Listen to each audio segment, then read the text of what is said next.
My in-laws were intoxicated at the wedding, oblivious to the whispers circulating about their behavior. They started yelling at me. "It's too late now that you're married, but if you want to be part of this family, you need to show us you have enough money," they said. "Yes, your dad is right. So make sure to give us $1,000 a month as a new bonus," they added. I was shocked by their demands. I couldn't believe they would say such things at my wedding reception. I just stared at them, feeling my face go pale. My dad took the microphone from them. "Enough is enough. Don't you realize you're embarrassing yourselves?" he said. "My name is Grace. I am a 30-year-old office worker. I am currently dating Tom, who is 32 years old. I met him through a friend who was worried about me being single, so she introduced us. After dating for a year, Tom proposed, and now we are about to get married. I lost my mother when I was very young, and my father raised me on his own. He worked very hard to take care of me. I didn't have many worries growing up, but losing my mom, who I love so much, deeply hurt me. Because of this, I was very careful with my emotions. That's why I hadn't dated anyone seriously since my school days. I even thought it would be okay if I stayed single forever. Then I met Tom. At first, I didn't feel any romantic feelings for him, even though he asked me out many times. Tom really cared about me and was always a gentleman. Slowly, I began to open my heart to him, and we started dating. He kept caring for me, and I felt very happy. He became very special to me, and I started thinking I wanted to be with him forever. Then he proposed, and we decided to get married. Tom understood everything about me and was always kind to me, no matter what. "Don't worry if you're ever feeling unsure about something. I'll be here for you until you feel better. I love you, Grace. You can count on me," he would say. His words moved me. He promised to make me happy for the rest of my life. Just being with him warmed my heart. If he cared that much for me, I thought I should do the same for him. When I told my father that we decided to get married, he was so happy that he cried. "Wow, Grace, you're finally getting married. I'm so happy for you," he said. "Oh, Dad, you're being dramatic," I joked. "Wow, I hadn't heard anything like that from you until now." "I was always worried that you might never get married," he replied. "Oh, really? I had no idea you were worried about that," I said. "Well, every father worries about his daughter, you know. Anyway, congratulations," he said. "Thanks, Dad," I replied. I was so happy to be congratulated by my dad, who had raised me by himself. I thought I would probably cry at the wedding, and my dad would probably cry even more since he was already crying. With that, Tom and I started preparing for our wedding. We were both busy with our jobs, so our days were very hectic. We worked during the weekdays and made wedding preparations over the weekends. There was no time to rest. Our calendars were always full. On a rare day off, we were supposed to visit Tom's parents' house. I was going to meet Tom's parents for the first time. Tom had come over to meet my father right after he proposed to me. Originally, I had planned to visit Tom's parents right after that to introduce myself, but they were very busy and our schedules never matched. Finally, some time passed, and we managed to arrange a visit. As we arrived at his parents' house, I suddenly felt nervous. "Don't worry, my parents are very kind," Tom reassured me. His words made me feel a bit better, and I rang the doorbell. It was his mother who opened the door. "Mom, I'm home," Tom said. "Welcome home, Tom. It's so good of you to come," his mother replied warmly as she talked with her son. I greeted her as politely as I could. "Nice to meet you. My name is Grace, and I'm Tom's fiancée." "I see. You're Grace," she said. Her voice was much lower than when she spoke to Tom, and her smile vanished. She looked me up and down as if judging me. Then she led us to the living room, where her cold attitude didn't change. "Grace, I'm curious about what you bring to the table. Tom is our treasure and our only child. If you're going to marry him, you need to be a suitable wife. Are you worthy of him? She asked, more like an interrogation. I was taken aback by her question. I hadn't expected such a cold attitude from my future mother-in-law and was at a loss for words. You're going to join our family, you know. Are you ready for that? She continued. True. Marrying Tom meant joining his family, but it's not like Tom's family were the Kennedys or some well-known high society family. It's not like I was marrying into a royal family. Why was I being asked to make such a commitment? Besides, I wasn't even going to live with them. I don't like being pressured with questions like these. As I was trying to figure out how to respond, his mother seemed impatient with my slow reply and scolded me harshly. When I ask you a question, answer me right away. You're so rude, she snapped. I'm asking if you're ready for this, she continued, raising her voice despite feeling overwhelmed. I managed to say, I hope that Tom and I will support each other in our marriage. When I said that, his mother was not convinced. What a naive thing to say. You aren't just going to support each other, you're supposed to support Tom. It's your job as a wife to support your husband. You don't even understand the basics, she criticized. Then Tom's father, who was sitting next to her, intervened. Honey, calm down. Sorry about that, Grace. You must have been startled by my wife's words, he said, trying to ease the tension. It's all right, I replied, trying to remain calm. His mother is very protective of her only son. Maybe she was just nervous and spoke without thinking. Just then, Tom's brother walked in. He spoke in a quiet, calm, and gentle tone. He seemed like a kind man, which gave me a moment of relief. But that relief was short-lived. With a smile on his face, he said the most unexpected thing. What my wife says is actually justified. What concerns me the most is that you come from a single-parent family. What do you mean by that? I asked, confused. While being raised by just one parent doesn't have a good public image, we can't be too happy to have such a person become the wife of our only son, can we? He explained. Hold on a minute. I said, unable to let this comment slide. What is wrong with being raised by a single parent? My father worked very hard to raise me by himself.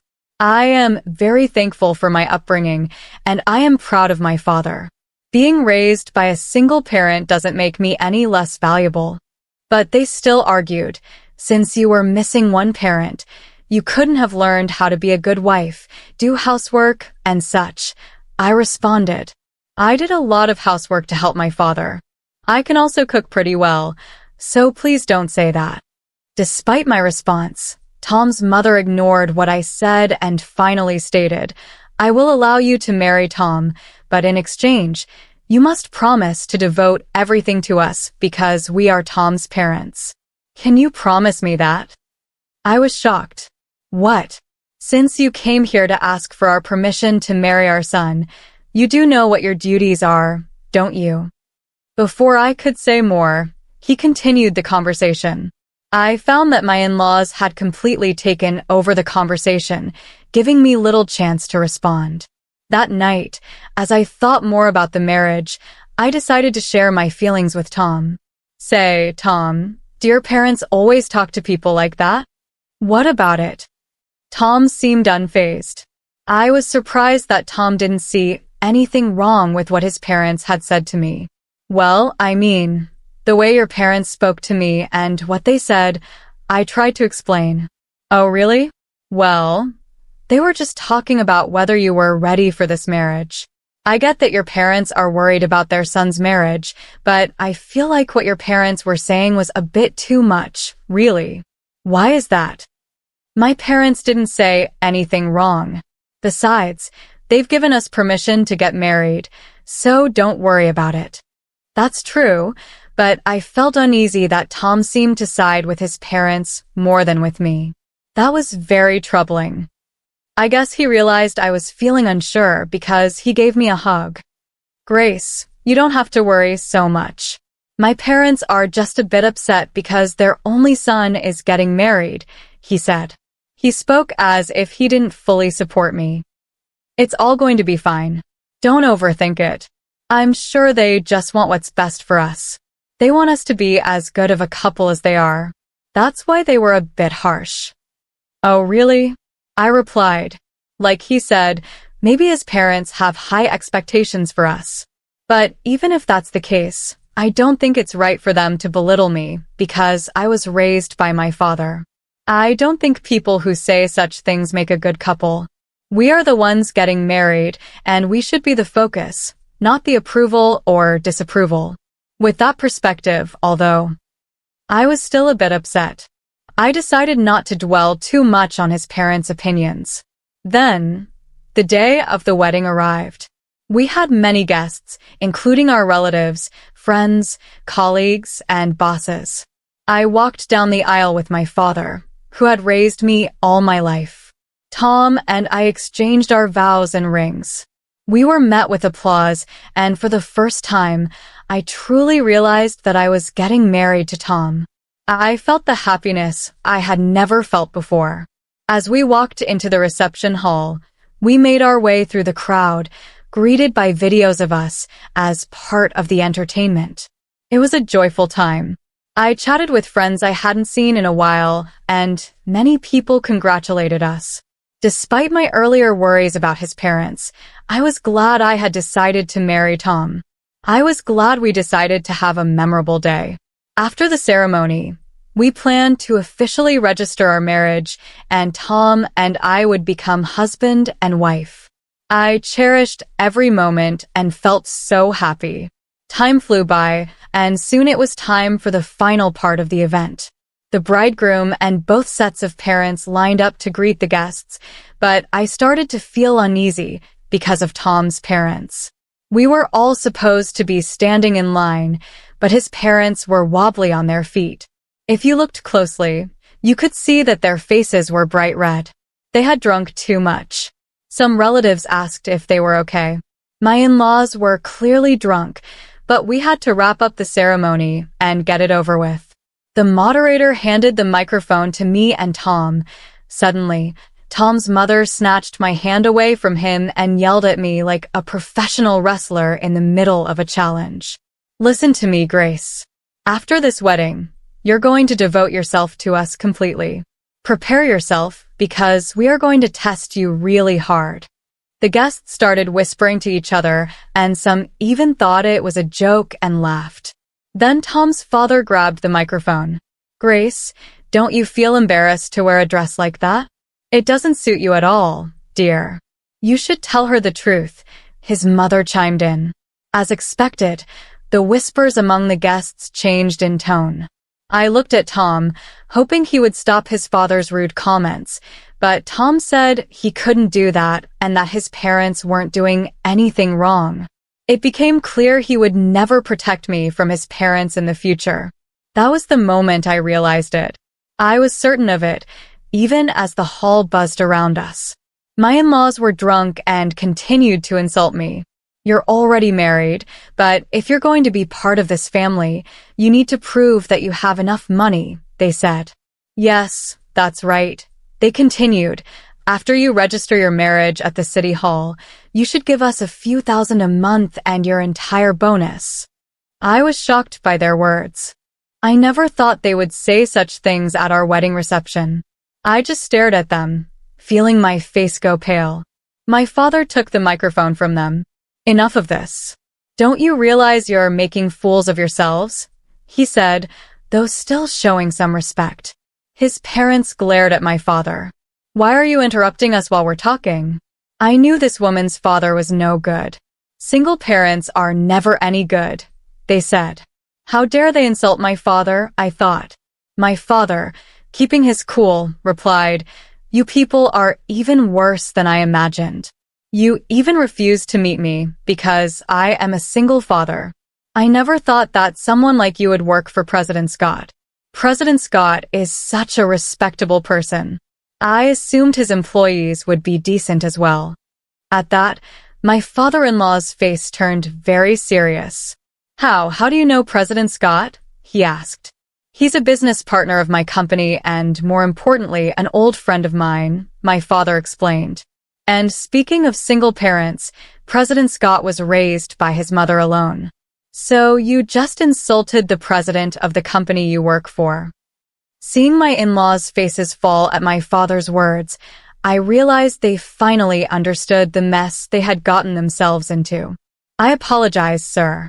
Please don't tell the president about this, my in-law pleaded, suddenly falling to his knees. Just moments before, he had acted like he was in charge, but now he looked defeated. I could hear laughter from the guests. Some even pulled out their cell phones to record the scene. No matter how much you apologize, you can't take back your words, my dad said. He walked over to me and asked if I wanted to go home with him. I said yes and took the microphone from Tom's hand. Thank you for the great entertainment, but there will be no marriage, I announced to Tom and his parents and to everyone who attended. I will make sure to return the money you gave us for this occasion. Then I left the reception hall with my dad. I caught a glimpse of Tom and his parents looking dismayed, and soon after, his relatives rushed over with worried expressions on their faces. The place must have been in complete chaos as I returned their money. I apologized to the guests. They all expressed sympathy for me and praised me and my dad for our actions, saying it was good that we weren't taken advantage of by such terrible people. Later, Tom's coworkers who had attended the reception must have spread the word about what happened at his company.